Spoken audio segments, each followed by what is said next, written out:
Guys, welcome back to the Box Fits podcast. Got it right this time, didn't I? You did. I'm joined by the main man himself, the man from Sweet Science, That's it. That's what you said. the universal banter king, That's as it. he told me today. I am indeed, man. I always say I've got the universal banter and you've got the pub banter, but that's why we're a good mix.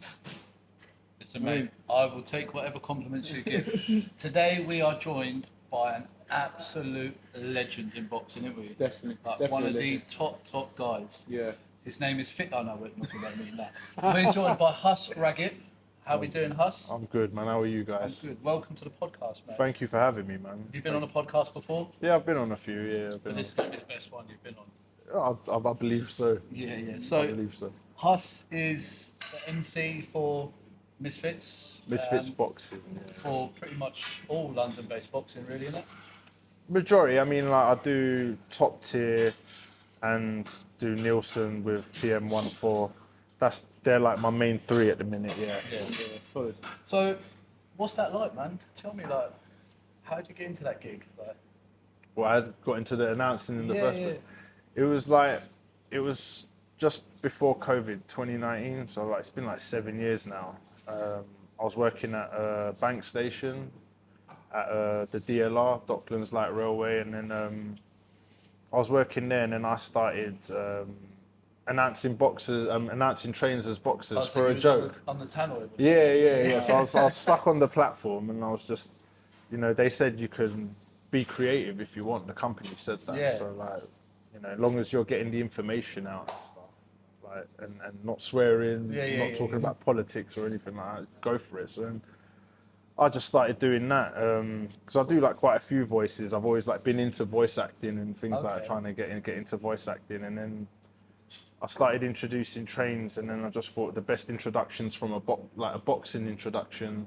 So then I just started introducing trains as boxers, and then before I know it, everyone's recording. Then it just went viral, it blew up, and then contacting the company to get me on ITV This Morning, BBC News, Sky News, BBC Radio 1, and it just went crazy. Like, you did not tell me that he was this much of a celebrity. Nah, I'm not a You celebrity. should know if you do your research. Well, you're my I know research this. team. Oh, I'm the star of the show. He's You're the a research big team. dog. He's a big dog. I ain't a celebrity. Yeah, man. man, No, that's I'm not. mental. I'm not. So let's go back to the trains then. Yeah. You said you introduced them as boxers. How did you do that? Like, I was gonna ask, how do you actually announce like the trains? Like, he's like, oh, we've got the train. From Like Stratford. I tried to do it recently, and I can't even remember all of it. I made a specific like script for it, and like I timed it in perfect timing. So when the train rolls in, so like because like we had platform 10 and 9, and any train that came in on 10 is where it terminated. And it will go in the tunnel, do a U-turn, and come back out on 9, and then go for the rest of the journey. Okay. So like every time that train came in and went, it used to go in, and then it used to like go over this track where it used to make this knocking sound. So I knew as soon as I heard that knocking sound, I got a little bit of time to create an intro. Nice. And then by the time I let it loose, the train comes in. Yeah, it was sick. But it was something like. I was like, to all DLR fans and for the millions traveling around the world, it's showtime. And then, what was it? Our next train fighting out of the platform 9 corner. And then, I can't remember. I would all love of to it. hear that, to be honest. So I can't remember. I remember something where it goes like, weighing in at 600 tons of pure steel, always on time with 0 delays, introducing the undefeated. And then, what was it? And like the Louis Sherman, it used to just come in. I can't believe I can't remember it. Even though that sounds sick though. Yeah. mate, Safe, to be man, fair, thank you. I probably missed my train to see what the next one sounds like. It was crazy, man. And then what was good about it though was like it was a lot of positive feedback from like the passengers. Everyone was tweeting. The guy who does the announcements at Bank Station, he made my day, made our travels better. We were all talking about him on the train and stuff, and it was good. Like that's the reason why I did it. I didn't do it for no other reason. I just did it to make passengers happy. Yeah, because like everyone's all miserable coming in and out of work. Yeah. And everyone's all in their headphones and like phones, and then when I started doing that, everyone just like waiting. Yeah. Did you have to mix it up then all the time, or? Like I wasn't on it all shifts. Like I'll be on it for maybe, there was periods where I'll probably be on it for like maybe 15 minutes, and then we'll switch to someone else, and I got to go do checks and do my other duties of the job, and then when it will be my turn again, then I'll do it. But it started getting a bit out of hand because like it got to the point where people were coming just to see it. Yeah. And when we're talking peak time, so if we're talking Saturday, like summertime, all the tourists and everyone's coming, and we're like, where I was situated in the whole station was right at the basement, because you had Northern Line, it was linked to the Monument Station, so it was crazy full of people, you know. So like, and then when people were coming, oh, where's the guy that's announcing? I go, did you do it? I go, yeah. They go, oh, I've come to film you do it. I go, well, it's not my time yet. I'll be back on soon. And he was like, do you know how far I've come to film this? He's going, and I'm like, that must have been that's mental, crazy. though. For people to do that, like, that's a big thing. If people are going to travel distance or go out of their way just to hear you speak, like, you obviously knew mad. You had something.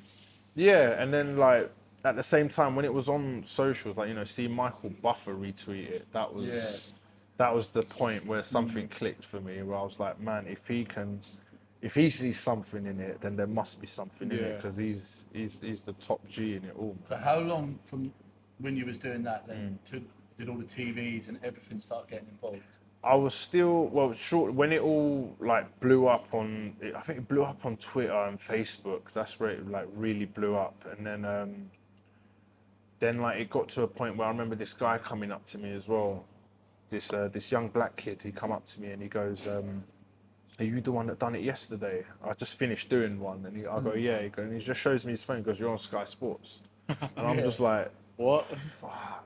Did everyone know you at this time? Was it just like the guy at the train station? Yeah, everyone knew like something was happening at Bank. There was like an announcer, like this word started getting round that this announcer at Bank is like blowing up on social media and in the sport and stuff. And then I remember my manager saying, yeah, ITV this morning want you on. So we went there, and then whilst we were preparing for that, we got contacted by Sky, saying Sky News want to do a segment with you as well, like at like after lunchtime. And I was like, all right, cool. So we finished ITV this morning, got in the Uber, went to Sky Studios, done a little piece there. Then BBC Radio 1 with Ricky Melvin and Charlie wanted to do a piece later on in the evening, so I had time to go home, get changed, and then went and done that. And then from there, that's when like boxing promoters started like hyping up on it and contacting. You know, Lee Eaton was one of them. He was one of the first ones. And so then I started making contacts there, and then Lee told me about getting a license with the British Boxing Board of Control, like if I want to do it professionally and stuff. And then so I went and applied, done my interview, got licensed. Oh, nice. And then I was ready, and then COVID happened. Yeah, and that put a stop to everything.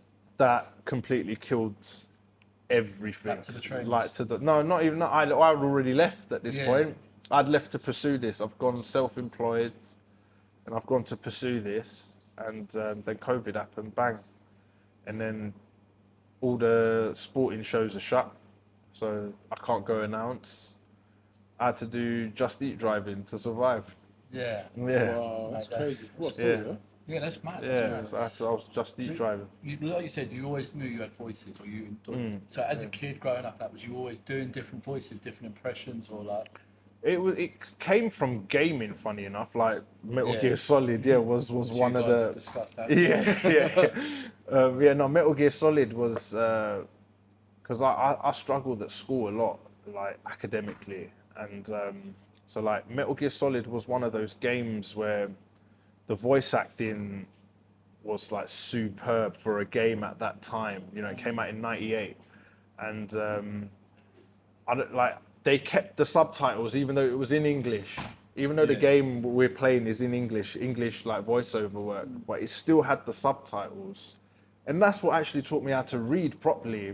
Was playing Metal Gear Solid, and like constantly like seeing the subtitles because they actually talk quite sophisticated and articulate about like military operations and stuff, you know, and like nuclear weapons, and that's what the game's about. Do you know what I mean? And like stealth missions and Black Ops and things like that. So like reading that whilst they're talking got me into the whole thing of like learning about voices and like reading scripts and stuff like that. And then, you know, because even prior to all the train stuff, I had already gone film school to a private one to do screenwriting. So I got a diploma in screenwriting and started getting like a voice thing together, like a voice reel, started recording different voices.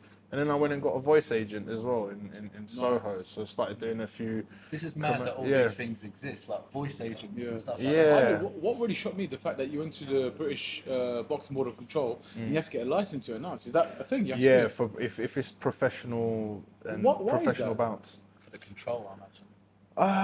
Like you need a license for everything. You need a manager's license, a promoter's license, a training. You need cutman. You need a whip, I think, as well. So you need a license for everything. Yeah, I can understand them things because those are regulated within boxing. It's like a cut man, you need to know what you're doing. Yeah. But I thought like if you've got a good voice and you can speak, they'll get you. But I guess I mean it kind of regulates it because you got to think. If anyone can get in it, then it just makes it saturated. You know what I'm saying? If you have to go get a license and be actually approved to get it, then it's harder, isn't it? So like you go in, and I remember it was Dennis Gilmartin and Mick. What was it? Oh, I forgot it. Mick Collier, I think. Collier's surname, I think. Yeah. Anyway, it was them two, and then they done the interview and they test your knowledge a bit. So like so you know what you're doing. So like who do you look for? To let you know if the fighters are coming around and to let you know about any time changes. Well, that's the whip, and then if judges scored in certain ways, what decision is it? So like they ask you these questions so you know what you're doing, and then usually after that they'll get you to do an audition, like just to announce a fighter. See, this is where my head was going when you said you got a license. I pictured it like Britain's Got Talent, and they're all sitting there, and you're like, buzzer. in the red. No, they do ask for an audition. Yeah, that's where my head went with it. And when you started saying about these things, I was like, oh man. No, after that they do want to. Did they have buzzers? Nah, they didn't have buzzers. It was just in a room, like in a office sort of room in a hotel. Is that harder though? Like with a smaller, like literally 3 or 4 people sitting in front of Oh, luckily I didn't have to. Oh shit, sorry. Luckily I didn't have to do it. They had a TV with all the YouTube clips of me on the train. So they were like, He said to me, we would usually ask you to do this. He goes, but he pointed at the TV. He goes, we don't need to see you. Yeah, okay, It's that's all good. bad. Yeah. So then I stepped out. I go, okay, you step out, and then come. We'll call you back in. So I'm thinking, shit, like, have they giving it to me or not? Are they going to refuse it or not? Was that for dramatic effect, do you reckon? I don't know. I I mean, maybe you have to discuss a few things. Yeah. And talk about like marks And then whatnot. I went, and then then they gave it to me. So like I was chuffed because someone else told me like don't be disheartened if they refuse you, because I think some other MCs did get refused first time and stuff like that from the other MC I was speaking with at the time. That gave me advice. So I was thinking, they might refuse me, but no, I got it, man. So then from there, Lee Eaton gave me my first pro show in Maidstone, Kent, and then. Yeah, man, I still remember even preparing for that. What was the first one like? You know what, funny enough, I can't name you one fight that was on that card. I've totally forgotten. Yeah. I can't tell you who fought, how many fights there were. I just remember it was in Maidstone, Kent. It was an MTK show. And I remember preparing the cards for it for the first time, like writing my cards for a show, and like now I can write one fight on one card. Yeah. Okay. When I first started, I was writing one fight. It took 3 cards to write really? one fight. Yeah, because I was writing all the words and everything. Now I've just got little cue letters where I know what I'm doing now. But yeah, I still remember that, and I had a really bad chest infection.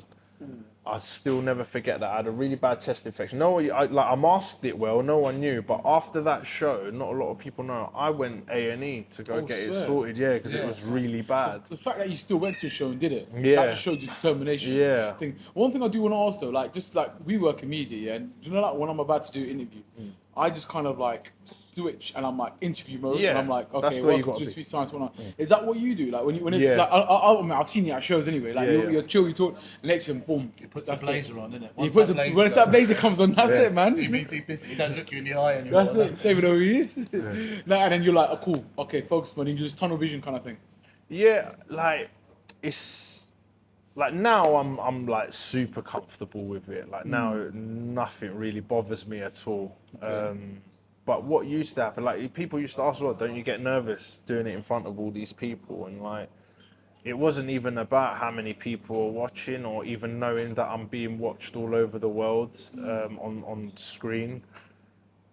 The thing for me was the anticipation of starting the show. So like as we're building up, so like Hus, we need you in the ring in 5 minutes. Like hear it all in the ear. I'm like, all right, cool. So like, and as we're waiting, that's the most I feel anything. But then once I start and I've got the first fight out, ding, round 1, and then now we're watching the first fight out. It's smooth sailing from there. Yeah. So what's the biggest mistake you've made? Like you call another fighter by a completely different name or called the wrong. Oh yeah, there's been things like because like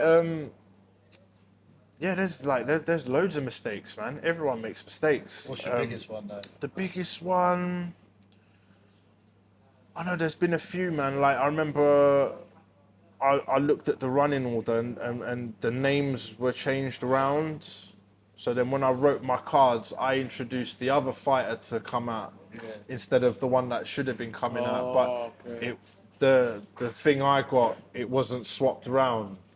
They swapped the fighters around, like their corners around. So he became a home fighter, he became an away fighter. They swapped that around and I didn't know. So then when I announced it, bam, you know, and like they come, no, it's the other fighter, and I'm like, no one told me. But anyway, you know, we that was one mistake. One thing I do want to ask, just on that point, you know, when you get some tricky names, I have this problem because I'm dyslexic, and I see a name and I'm like, oh, how do you deal with stuff like that? Because obviously, like, I've come across some tough names, and then if it's, I can like read it. But like if I know like certain letters will mess me up, I read it and then I rewrite it how I hear it. So I'll change the letters around how I actually hear the name instead of trying to read it the way it is there. Because as I'm announcing, it can throw you off sometimes. Yeah, I know what you mean. Yeah. So I do that, and then if it's even gone beyond that where I can't read this name, then I'll make effort to go find the fighter and ask him and then tell him to pronounce it to me, and then I'll do it again how I hear it. I think the big one is obviously you get loads of fighters from different backgrounds and the way of saying names. Just for example, like with Turkish, the C is a J. So when you say something like Junaid, it'd be like Sinead, like you know what I mean? So if you don't know that, you're gonna be mad confused. There was a few Turkish German fighters on the Fame fighting. Yeah. And then, like, you got the name perfectly. So I announce it like proper. You know? So like they probably think, how does he say it like in that accent, announcing but saying the name? Do you know what I want to ask you? Yeah, I don't know. I don't want to say the person's name. I don't know if it is, but there was one time where Dylan White, he got announced instead of the body snatcher, he got announced as the baby snatcher. Have you ever had anything like that? Not like that. Not to that. That's bad. That was pretty. Have you made a mistake and then one of your pals sent you like an Instagram reel with you saying it wrong? Yeah, no. What happened was there was times where the info will be given to me, and it will say where the fighters are from, and then I went with it because that was what was given to me. And then like when we were doing the weigh-in, I was saying from wherever their name, and then like after they're like, I'm not from there, I'm from here, whatever this and that, and then I got a little bollocking for it as well. But then I thought, all right, but that's what made me adapt. So that's why now, like on the big shows, I make sure that I'm there for the weigh-in, early weigh-in, everything, and to speak with all the fighters, I make sure I can get all the info from them personally. Because if I got it from them, then I know I'm not wrong. Yeah, absolutely. Yeah. So then now it's a good thing that happened. You know, I'm glad it happened, and like now it makes me work more professionally.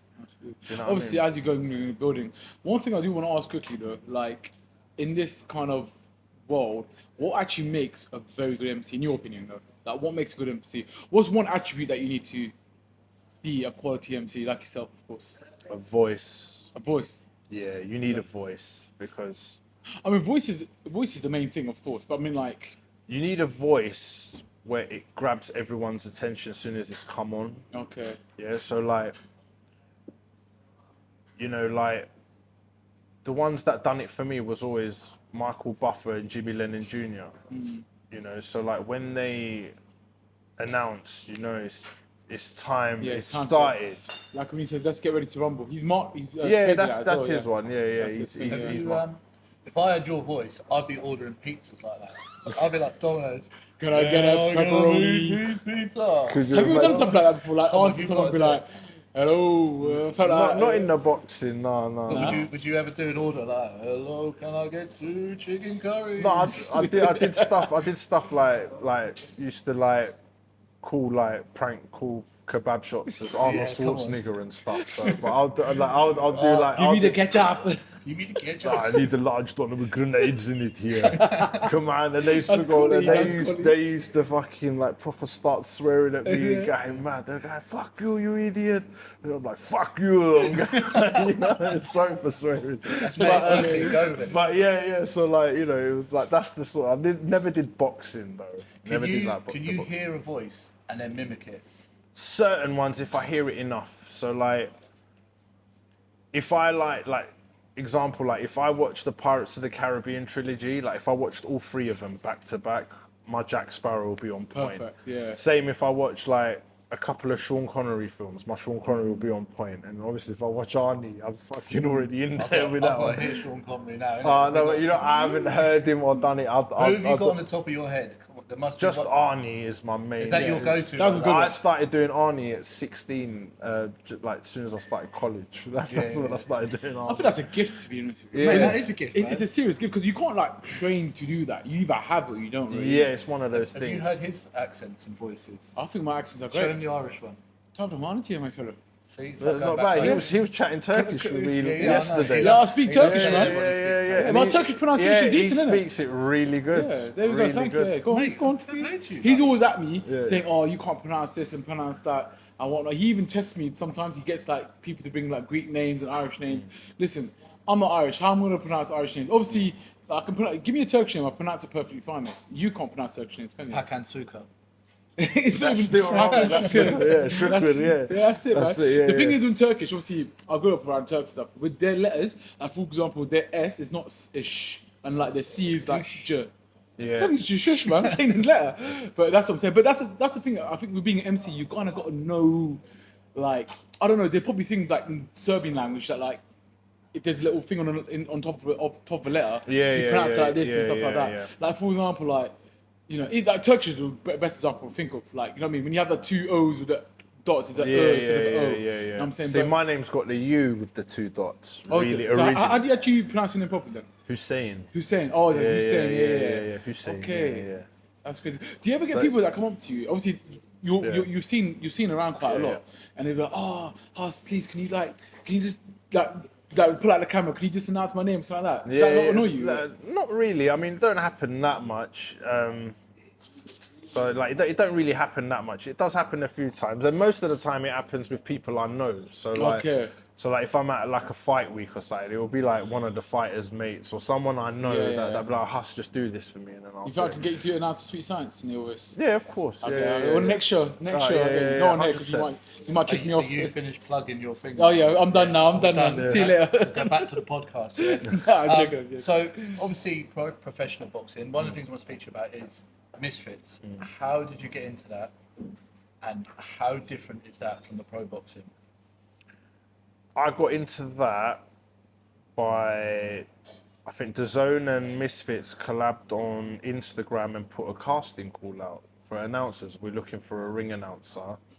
Send us a video, a clip of you announcing, and a little paragraph on why you want to do it and stuff like that. And then I wasn't going to do it. I said, no, I'm not doing it. There was a deadline. Okay. So when I first saw it, there was 2 days.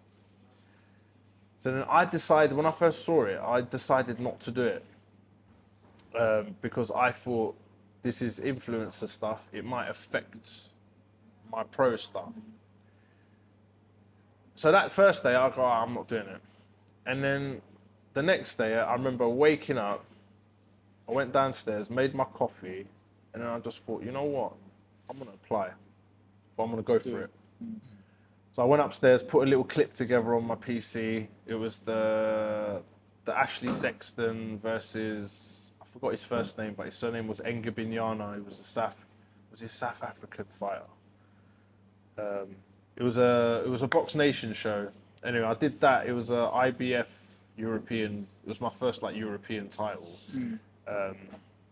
fight to announce, and then I put that clip together and I wrote my bit and sent it off. And then I remember it was the day for they said they will announce who the winner is. So it's not like you will never know who it is. Or an email, Yeah, so you will never or not know who it is. They said they will announce the winner on socials. So I remember that day just waiting, scrolling, and just like all day I'm looking. I'm like, you know what? I can't be bothered. I turned it off and threw my phone. I turned on my PS5. I started playing Ghost of Tsushima and just started cutting up people on the game.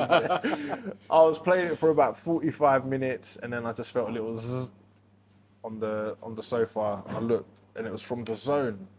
No way. Yeah, and they said, congratulations, you've won, call this number. And then from there, went on to do Misfits 1, man. O2 Arena, first time ever, 20,000 from York Hall to O2 Arena. That was my first transition. Was that your biggest step? That was, yeah, what Misfits was that 1. That was insane, because at the same time, it's the first time I get to meet Michael Buffer. I get to undercard for Michael Buffer. And, you know, he remembered me as well from when I first met him. So he remembered the train video, everything. It was like, that's crazy. It's a bit like a pinch me moment. Yeah, 100%, man. That was crazy. It's crazy to think that you was not like, you was like, I can't be arsed, and you decided to do it. Yeah. And you're like, you know what, forget it. Imagine if you didn't do it. Exactly. That's the thing. That's why it just shows you got to take your opportunities. Yeah. Did you, like, when you went there and you was on that stage, did part of you feel like, do you know what I mean, all of this has come from just deciding to pick up the mic and do the announcements on the trains one day? Because I'm guessing maybe you may not that may not have been something you originally planned to do when you first started working there. Right, the trains? Yeah. No, I didn't. Like I said, I did it just to make the passengers happy. Yeah, that's what I'm saying. If that conversation with whoever it was there never happened, you never got to pick up the mic, never got to test it out. Yeah, it's essentially, true. you could still be working on the underground now. Yeah. So it's amazing how little things can just snowball. Everything happens for a reason. Yeah, man. Everything happens for a reason. And it's great to see that you, just from being on the trains and make people happy, you've made it now into your passion, your livelihood, basically. That's amazing to hear. It's man. all God's plan. Yeah, all God's absolutely. plan. 100%. So working on Misfits, what are they like, or the fighters they're like when it comes to that? Because obviously you're a ring announcer, they're not boxers, and they want to feel like boxers. Are they on you and at you like, oh, I need you to say this, I need you to like. No, if anything, I'm more on their case. Yeah. I'm like, there's quite a few fighters like didn't have nicknames. I'm like, let's come up with one, and like, you know, because like if like I get on really well with Salt Pappy, and if you watch his Great box, by the way. he's awesome. He's awesome. If you watch his fight, the announcement I did for him against Slim, you know, I had a script for him. He's like, that for me still to this day is the longest announcement I've ever done for someone. Really? The longest intro, yeah. The one for Salt Pappy against Slim was a big announcement, and like, I'm happy to do that. And Anthony Taylor's another one. I've had a few Anthony Taylor ones. Yeah, his fight against King Kenny. Oh, Yeah, okay. a Prime card. It was Prime card, Yeah. one as well. Yeah, the one I did for him on King Kenny. Anthony Taylor had a bit of a script to announce, but like in terms of like all the other fighters, like I sort of try and get on them. They want a lot of them want to just keep it simple, and you know, like Adam Brooks, I gave him the assassin name. Oh, really? Fox, the G, I gave him the Big Daddy G. You know, like, and few even pros back in the day, I was giving them their nicknames. You know, just to. You're not just an MC, bro. You're bringing out names for these guys. Yeah, Everything, I'll man. try You need to and trademark this stuff, man. I try and like anything I can do to make it better for them. Do you know what I mean? So like, the amount of times I've had fighters come up to me after and saying, "Yo, like, when you announced me, I really like got hyped. Like, it really hyped me up. I really felt like I was like, this is real now." Do you know what I mean? So like, that's the energy I want to give them. Can you do one for me to get me up every morning for work? I'll do you an alarm. I'll do you an alarm. Money to do that, man. Yeah, I'll do you an alarm. I'm struggling with that at the moment. So obviously working in like Misfits, I don't want to keep going on about Misfits, but That's right. obviously Yeah. it's a little dramatised compared to the pro game. Yeah. But you must witness a lot of that. What's some of the madness that you've seen, apart from obviously big stacks? That's a great question. That is a good question. You know what? I find like the pro side of it is very more chillaxed and like, how can I say it? Like, there's not much going on. Like when the cameras aren't on, basically. Oh, so, is it? Okay, it's like that? yeah, so like there's not much going on. Whereas with Misfits, I'm sitting there having breakfast 9:30 in the morning, and a fight's kicking off in front of me. Yeah, so like. Have you ever got up and tried to stop it, or you just like, nah? Nah, man, that's not my have job. my breakfast, There's man. security announce there. that fight. Yeah, I'll announce it, yeah. But I'm not going to go and stop it. Fair play to all the security that are always there. They earn their SA money. security, like They actually work. they're spot on with it, Yeah. man, and like they're always there. And so yeah, it's Have not you? my I job. mean, this might be a bit of a weird question, but have you had any altercations with a fighter like, or Who, me? yeah? I mean, I couldn't imagine someone ever like doing for like to you because such a nice guy and you're the ring safe, announcer, man. And but- he's wham. and he's wham as well. He punch man up. But I'm saying like, have you ever had an altercation like that? With a fighter. Or anyone, like, even in a fight team or whoever. I mean, he's a ring announcer. Like, who's going to be going? That's what I'm Not thinking. really, no, I've never. There's some like there's people that like I'm closer with and not close with. So like Okay. there's people that I'm like I get on with a lot, like we're brothers. Whereas to some people it's just like for the business. Yeah, I'll come That's it. to get what I need, and they don't want to know, I don't want to know, or Yeah. like I don't want to intrude in like thing to them, or if they open up, I'll open up. You know what I mean? I just match energy. So Yeah. like.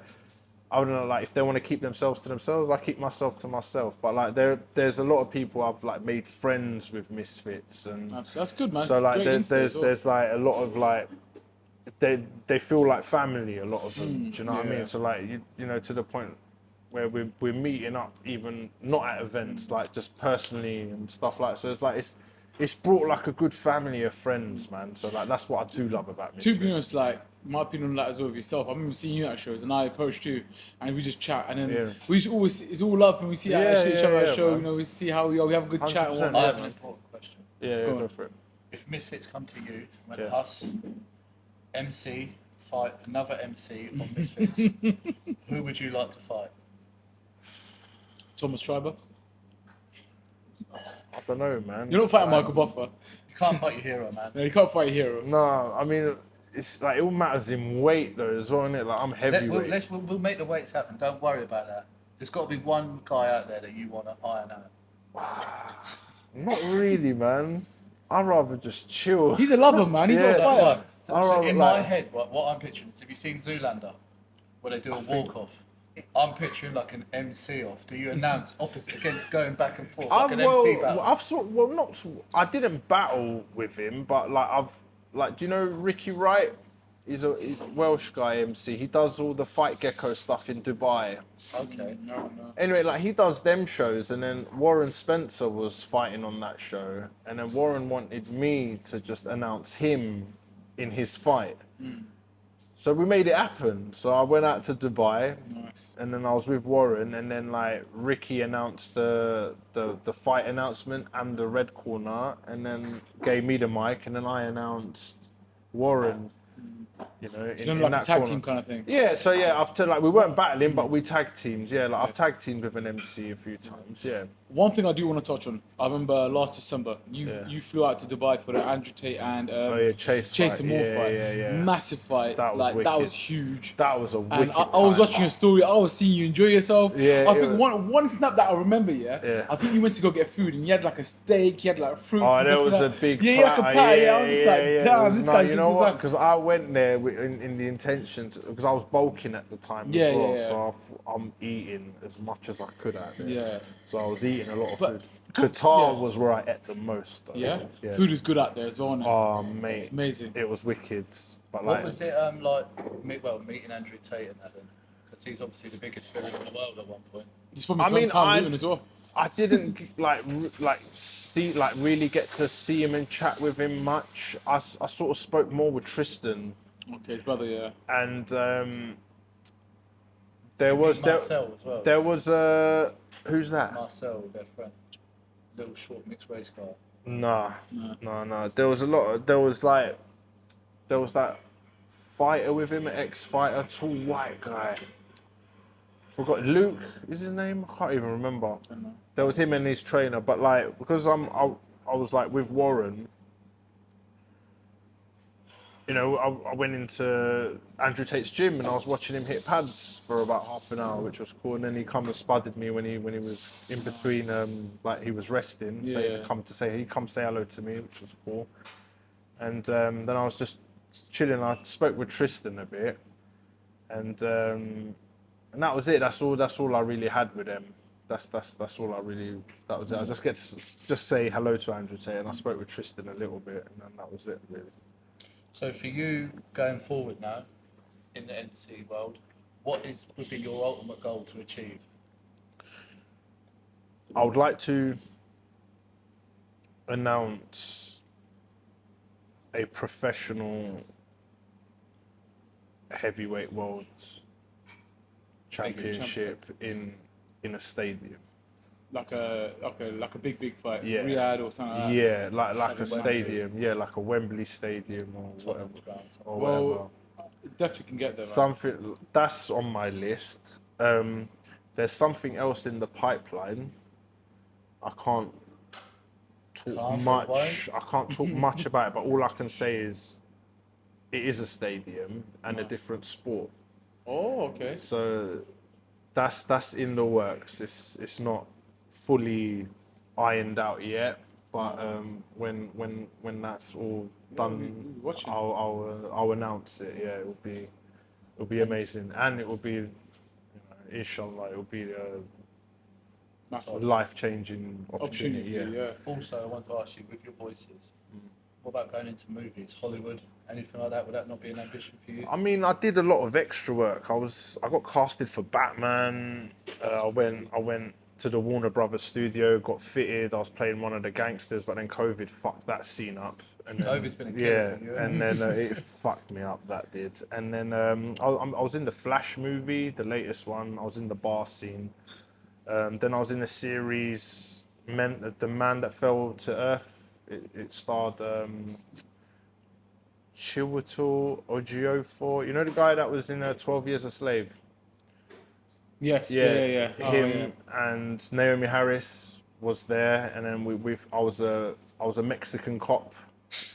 And I can see that as well, man. I was actually a cop in real life as well for 4 years. Oh, really? Yeah, No before way. the trains, I was a copper for 4 years. Did you do the voices on the police? Nah, not on the police. It's like Police Academy, innit? You're like the guy of Police Academy. So that was on my resume. Oh yeah, Jones. You're talking like Jones. Do you do that? Do you stand? He did voices, but he could do like sounds as well. No, He can make like mad sounds. Tesco's like holding the. No, he did £1 sounds as well. But yeah, so that was on my resume. So like that's where I got like roles like that. But that was wicked because that was 3 days of filming, being on set, and it was filmed in like near Wembley. It was like not far from here. Yeah, it was in these studios, and like, but the way they built the set to make it a New Mexico police station, the way they done everything down to the post-it notes. Yeah, they had like the orange tint on it as well. Everything. Everything was. As soon as you walked in there, it's all like these wooden frames outside, and then you step in, and you're like, shit. It was crazy. That was a good experience. Did you speak a bit of Spanish as well? No, I had to. I was bringing one guy in, booking him in, and putting him down on my desk, and then booking him in while they're doing their madness. That's scene, crazy. Do you have any words? Nah, not for that. I've had voiceover work, but not in acting. What about voiceovers in a big film? I would love to do that, man. I've tried to go down that route, but it is quite difficult to get in. So like, as far as I got was some corporate voiceover jobs and one pot noodle commercial. That was it. Get any lift jobs? Level 1. No. I would like to do games. I'd really like to. You love games, don't you? Yeah. I'm a big gamer. Man. I've been gaming since I was 4. 4? Yeah. Super Mario. PS1. Nintendo 64. NES. NES. Back in the day, man. He's 40 years old. You don't know about wait. So wait, there was I know Nintendo. Nothing, no names. No, even before Super So Nintendo. not Nintendo 64. No. I know there was Sega. The square one with the cartridges. Yes.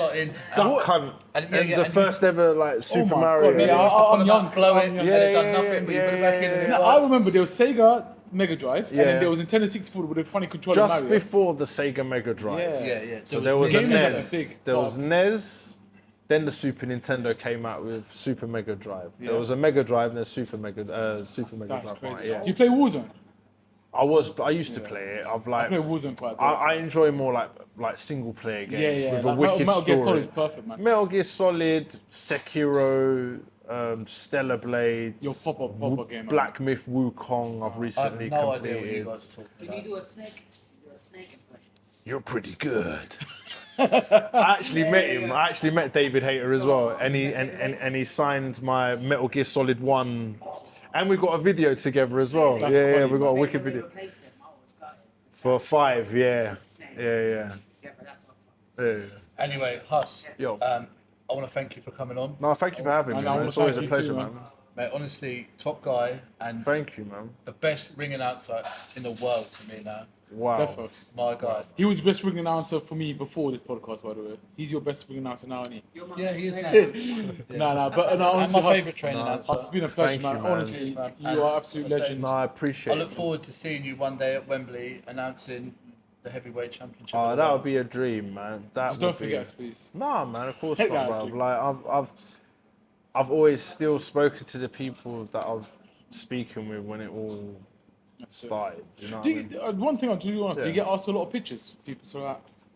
Sometimes, not all the time, and like you know what, like even like you know at the show last night Yeah. we were at, one of the inspectors, because he saw me do Chase and Tate, then he Yeah, saw right, me right. do Eddie Hall and Fury. He's like, oh, like you're getting around now. He's going, and I'm like, oh, I'm trying. He goes, you getting stopped at Tesco's and stuff. I go, nah, man. You know what? I preferred not to be honest. Yeah, you don't want to get. I mean, too I bothered, rather just Check. go Tesco's, get my food, don't have to stop, and just go home and do my thing, go gym and